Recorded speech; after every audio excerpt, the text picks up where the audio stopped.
19শে April থেকে দেশে Lok Sabha vote শুরু হচ্ছে।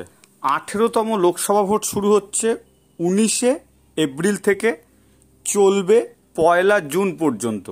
মোট 7 দফায় ভোট হবে আমাদের দেশে। ফলাফল গণনা হবে 4 জুন। ভারতবর্ষের এই বিশাল গণতান্ত্রিক দেশে অনেক দিন ধরে ভোট হবে, প্রায় 1.5 মাস ধরে। তার ঢাকে কাঠি পড়তে চলেছে আগামী 19শে এপ্রিল। এবং সবথেকে যেটা বড় ব্যাপার সেটা হচ্ছে এই বিশাল কর্মকাণ্ডের নজর শুধু ভারতবর্ষে নয়, সারা পৃথিবীর মানুষের নজর রয়েছে ভারতবর্ষের ইলেকশনের দিকে। ভারতবর্ষের বিভিন্ন মিডিয়া তারা জনমত সমীক্ষা প্রকাশ করেছে, রাজ্য ধরে ধরে জনমত সমীক্ষা প্রকাশ করেছে। আজকে আমরা এই ভিডিওতে ভারতবর্ষের প্রত্যেকটা রাজ্য ধরে ধরে সেই রাজ্যে কটা আসন আছে এবং কেমন ফলাফল হতে পারে একটা আভাস দেওয়ার চেষ্টা করব। বিভিন্ন যেসব নিউজ চ্যানেল আছে হিন্দি ইংরাজি, সেই নিউজ চ্যানেলের যে রিপোর্টগুলো সেইগুলোকে তুলে এনে একত্রিত করে আমরা এই রিপোর্টটা পেশ করছি। বিভিন্ন ইংরাজি চ্যানেল এবং হিন্দি চ্যানেল যেমন ওপিনিয়ন পোল পেশ করেছে, সেগুলোকে একত্রিত করেছি আমরা, করে আমাদের মতনভাবে একটা রিপোর্ট আমরা তৈরি করেছি। এই ওপিনিয়ন পোলটা ভারতবর্ষের প্রত্যেকটা রাজ্যের কি ফলাফল হতে পারে একটা আভাস দেওয়ার চেষ্টা করব। ওপিনিয়ন পোল কখনো মেলে কখনো মেলে না। ভারতবর্ষের এবং পৃথিবীর বড় বড় ওপিনিয়ন পোল যেমন মিলিয়ে ফেলে, অনেক সময় দেখা যায় ওপিনিয়ন পোল মেলে, আবার অনেক সময় দেখা যায় ওপিনিয়ন পোল ডাহা ফেল করে, আবার কিছু কিছু ক্ষেত্রে আংশিক মেলে। পুরো কি ফলাফল হতে যাচ্ছে সেটা জানতে আমাদের 4 তারিখ পর্যন্ত, 4 জুন পর্যন্ত অপেক্ষা করতে হবে। প্রত্যেকটা জায়গায় প্রত্যেকটা চ্যানেল যেমন একটা আভাস দেওয়ার চেষ্টা করে, আমরা সেগুলোকে একত্রিত করে আপনাদের সামনে তুলে ধরছি।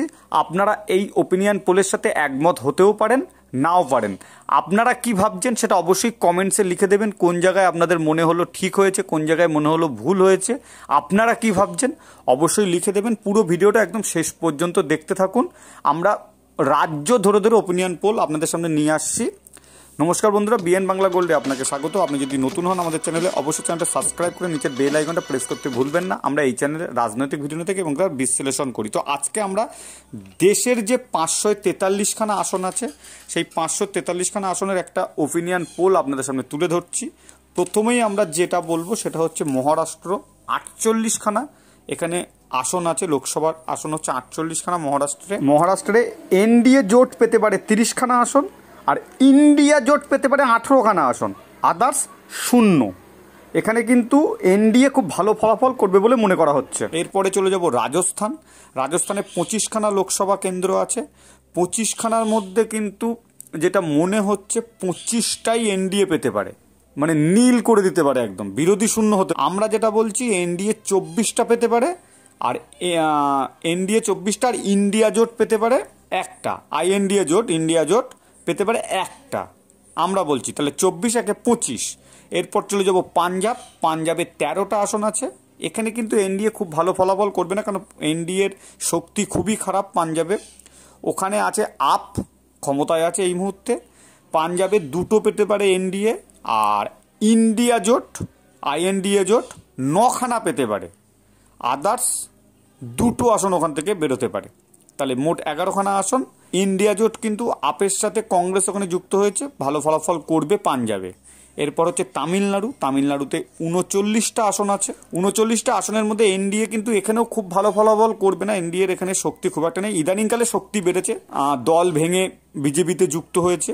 তো এনডিএ জোট এখানে 4খানা আসন তারা পেতে পারে, আর ইন্ডিয়া জোট এখান থেকে 30খানা আসন পেতে পারে। আর আদার্স যারা এনডিএ এবং ইন্ডিয়া কোনো জোটে নেই এমন আসন ওখান থেকে 5খানা বেরোতে পারে। এরপর চলে যাব হরিয়ানায় 10খানা লোকসভা আসন। এখানেও কিন্তু একদম ক্লিন সুইপ হতে পারে, একদম হোয়াইট ওয়াশ হতে পারে, বিরোধীরা এখানে কোনো খাতাই খুলতে পারবে না। 10টা আসনই কিন্তু এনডিএ ঝুলিতে যেতে পারে। এরপর দিল্লি রাজধানী, যেখানকার মুখ্যমন্ত্রী এই মুহূর্তে জেলে, 7খানা লোকসভা আসন। 7খানাই কিন্তু এনডিএ ঝুলিতে যেতে পারে, বিরোধীরা কিন্তু এখানেও ধরাশায়ী হতে পারে। গতবারও কিন্তু আমরা দেখেছিলাম যে দিল্লিতে বিধানসভা ভোটে এক ফলাফল হয় আর লোকসভা ভোটে এক ফলাফল হয়। এবারও কিন্তু তেমনই হবার ইঙ্গিত মিলছে সব জনমত সমীক্ষায়। এরপরে আসামে 14খানা লোকসভা আসন আছে। ওখানে এই মুহূর্তে বিজেপি ক্ষমতায় আছে, যথেষ্ট শক্তিশালী, দুবার ক্ষমতায় এসেছে তারা। 12খানা আসন তারা পেতে পারে। ইন্ডিয়া জোট কিন্তু আসামে খাতা খুলবে না বলে মনে করা হচ্ছে। ওখানে আদার্স পার্টি 2টো আসন পেতে পারে। এরপরে ত্রিপুরা, ছোট্ট রাজ্য, মাত্র 2খানা লোকসভা আসন, দুটোই কিন্তু এনডিএ ঝুলিতে যাওয়ার সম্ভাবনা প্রবল, বিরোধী শূন্য হতে পারে ত্রিপুরা। মণিপুরে 2টো আসন, 2টো আসনের মধ্যে ইন্ডিয়া জোট একটা পেতে পারে আর এনডিএ জোট একটা পেতে পারে। মণিপুর নিয়ে প্রচুর কিছু ঘটনা ঘটেছে, বহুদিন ধরে আন্দোলন, বহুত কিছু হওয়ার পর কিন্তু এখানে এক হয়ে যেতে পারে। নাগাল্যান্ডে একটাই আসন, এনডিএ জোটের ঝুলিতে আসার সম্ভাবনা। কর্ণাটক, যেখানে এই মুহূর্তে কংগ্রেস ক্ষমতায় আছে, কিন্তু লোকসভার ফল কিন্তু অন্যরকম হতে পারে। 28খানা আসন, 24টাই কিন্তু এনডিএর ঝুলিতে যেতে পারে আর ইন্ডিয়ার ঝুলিতে কিন্তু 4খানা যেতে পারে। এরপর চলে যাব গোয়ায় মাত্র 2টো আসন, 2টো আসনেই কিন্তু এনডিএ জোটের ঝুলিতে আসতে পারে, বিরোধী শূন্য হতে পারে। সিকিমে একটা আসন, একটাই কিন্তু এনডিএর ঝুলিতে আসতে পারে। উত্তরপ্রদেশ সবথেকে বড় রাজ্য, 80খানা আসন।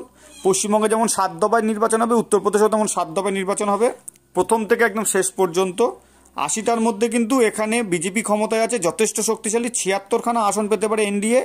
3টে আসন কিন্তু ইন্ডিয়া জোটের আন্ডারে যেতে পারে আর একটা আসন কিন্তু আদার্স যেতে পারে। মায়াবতীর দল, যারা কোনো দলে নেই, না ইন্ডিয়ায় আছে না এনডিএতে আছে, তারা কিন্তু একটা আসন পেতে পারে। আর বিজেপি পেতে পারে 76টা, আদার্স ইন্ডিয়া পেতে পারে 3টে। জম্মু কাশ্মীর 6খানা, 2টো এনডিএ পেতে পারে, 4টে ইন্ডিয়া জোট পেতে পারে আর অন্যান্যরা শূন্য। এখানে কিন্তু ইন্ডিয়া জোট ভালো ফলাফল করবে। উত্তরাখণ্ড, এখানেও কিন্তু হোয়াইট ওয়াশ হতে পারে। এনডিএ কিন্তু 5খানা আসনই পেতে পারে। উত্তরাখণ্ডে 5খানা লোকসভা আসন, 5টাই পেতে পারে। আন্দামান নিকোবর একটা আসন, একটাই কিন্তু এনডিএর ঝুলিতে যেতে পারে। দাদরা নগর হাভেলি 1খানা আসন, একটাই কিন্তু এনডিএর ঝুলিতে যেতে পারে।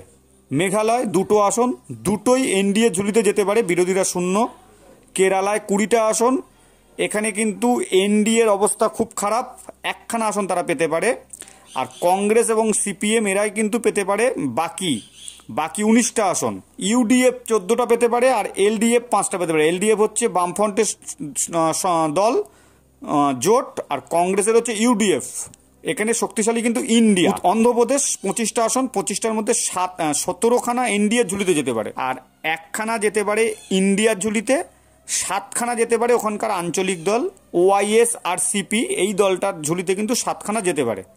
বিহারে 40টা আসন, ভারতবর্ষের 3খানা রাজ্যে 7টা দফায় ভোট হবে, তার মধ্যে পশ্চিমবঙ্গ, উত্তরপ্রদেশ, তারপরে বিহার। 40টা আসন, 37টা আসন পেতে পারে এনডিএ, যেখানে নীতিশ কুমার এখন এনডিএর সাথে। 3টে পেতে পারে ইন্ডিয়া জোট, আদার্সরা শূন্য। ঝাড়খণ্ড, মুখ্যমন্ত্রী জেলে এই মুহূর্তে 14খানা আসন আছে, 12টা পেতে পারে এনডিএ জোট আর ইন্ডিয়া জোট পেতে পারে 2খানা আসন ঝাড়খণ্ডে। অরুণাচল প্রদেশে 2টো আসন, দুটোই কিন্তু এনডিএ জোট পেতে পারে। ছত্তিশগড় 11টা আসন, 11টার মধ্যে 10টা কিন্তু এনডিএ জোট, এনডিএ ছত্তিশগড়ে 10টা এনডিএ পেতে পারে, একটা পেতে পারে ইন্ডিয়া। গুজরাট 26, হোয়াইট ওয়াশ হয় গতবার, আমরা বলছি এনডিএ পেতে পারে 25টা আর ইন্ডিয়া পেতে পারে একটা। সম্ভাবনা কিন্তু হোয়াইট ওয়াশ হওয়ার 26-0 আবার হবার সম্ভাবনা, কিন্তু আমরা বলছি 25-1।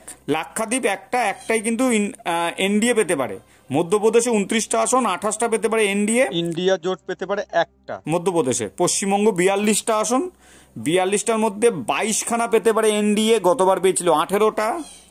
3টে পেতে পারে ইন্ডিয়া জোট, আদার্স মানে তৃণমূল পেতে পারে 17টা। আমরা কিন্তু তৃণমূলকে আলাদা রেখেছি, ইন্ডিয়া জোটের মধ্যে রাখিনি। ইন্ডিয়া জোটকে আমরা বলছি 3টে, সিপিএম আর কংগ্রেস 3টে। উড়িষ্যায় 13টা পেতে পারে এনডিএ, ইন্ডিয়া জোট এখানে খাতা খুলবে না মনে করা হচ্ছে। আর 8টা পেতে পারে বিজেডি, আদার্স ওখানকার যারা মানে ক্ষমতায় আছে বিজেডি, 8টা।